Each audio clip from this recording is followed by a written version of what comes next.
Sir, recently po may nabasa po kami sa social media na post isang reliable source na enlisting eligible teachers for PBB 2022. Ibig po bang sabihin in preparation na po yun para magkaroon ng SARO ang region namin? So, nabasa ko rin po yun, no? Nabasa ko kasi marami po sa inyo yung nag-share at nag-screenshot pinadala po sa atin. So, ito po yung aking interpretation, no? Yung exact reason doon sa post na yun, of course, yung nag-post ang makakasagot po niyan.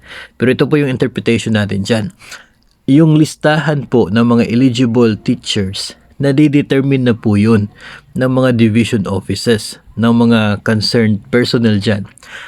Nadidetermine na po yan the moment na matapos po ninyo yung inyo pong IPCRF, no, yung performance rating po ninyo. Kapag VS yung nandoon ay magiging eligible ka, no? Kung satisfactory lang ay hindi ka eligible kasi very satisfactory yung requirement.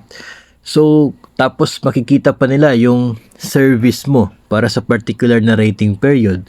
So, makikita na talaga nila kung sino-sino yung eligible na personnel.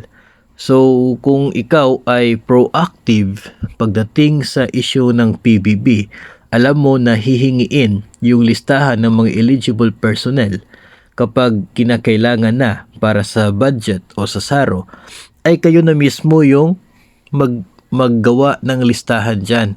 Mayroon naman yung form, may format na yan. So, kayo na mismo by division offices ay pwede na mag-prepare in advance ng listahan ng mga eligible personnel dyan sa inyong nasasakupan, no?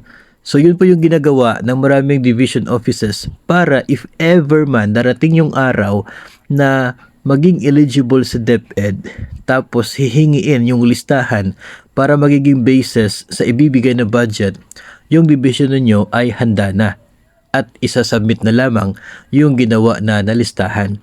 So, ganun po.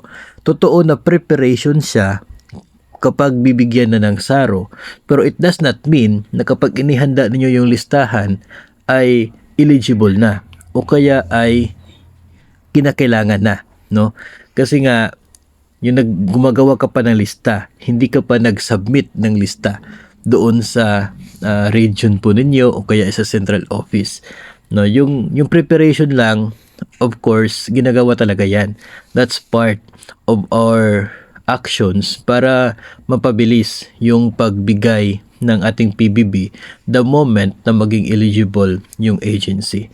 So, yun po yung ating interpretation sa ganyan po na klase ng update pagdating po dito sa PBB 2022.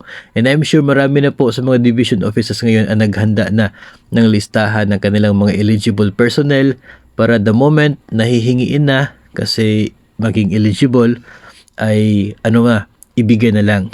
Pero kung hindi pa po naging eligible yung agency, yung listahan na yon ay nandyan lang.